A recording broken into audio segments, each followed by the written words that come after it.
Architektūra, tai aš galvoju, toks yra kaip rebusas, kaip uždavinys. Įsivaizduoju atlikti, kur daug visokių nežinomųjų ir nėra tokio sprendimo, nėra formulės, kaip išspręsti iš tikrųjų.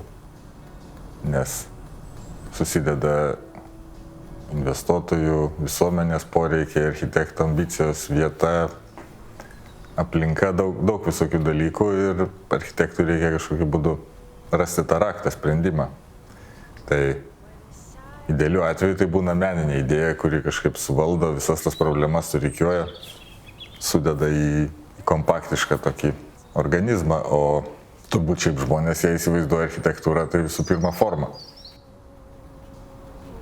Vieta šio pastato įdomi, kad gana ilgą atkarpą mes jį važiuojam ir matom tiesiai ant ašies. Vėlgi atvažiuojame mes iš pietinės pusės ir mes tą pietinį fasadą padarėm akliną, tarsi apsaugodami nuo saulės perkaitinimo, bet kartu jame padarytas plyšys tokia kaip rakto skylutė, kad atspindėtų to pastato tokią paslaptingą tarsi funkciją.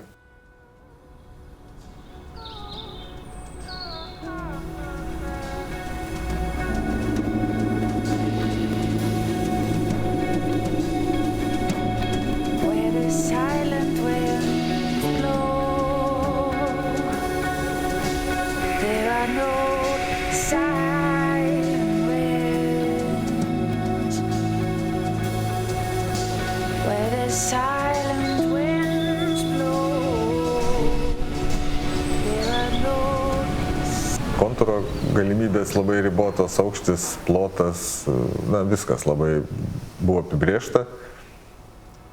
Ir tai buvo, kad mums pavyko rasti tokį sprendimą tam, kad tie visi apribojimai tapo privalumais to pastato.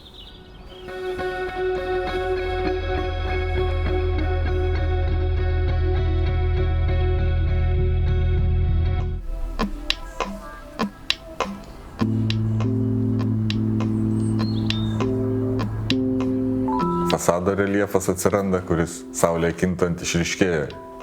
Pailgėja šešėliai, sutrumpėja. Tiek pagrindinis fasadas, jame atsiranda toks įstrižas šešėlis, jisai ilgėja, trumpėja.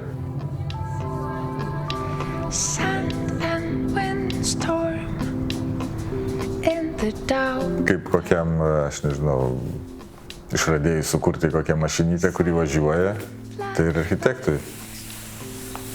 Idealiausia yra sukurti pastatą, kuris veikia, gyvena.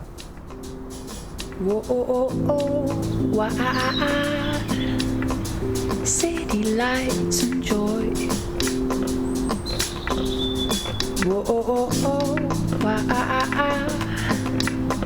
Stay behind the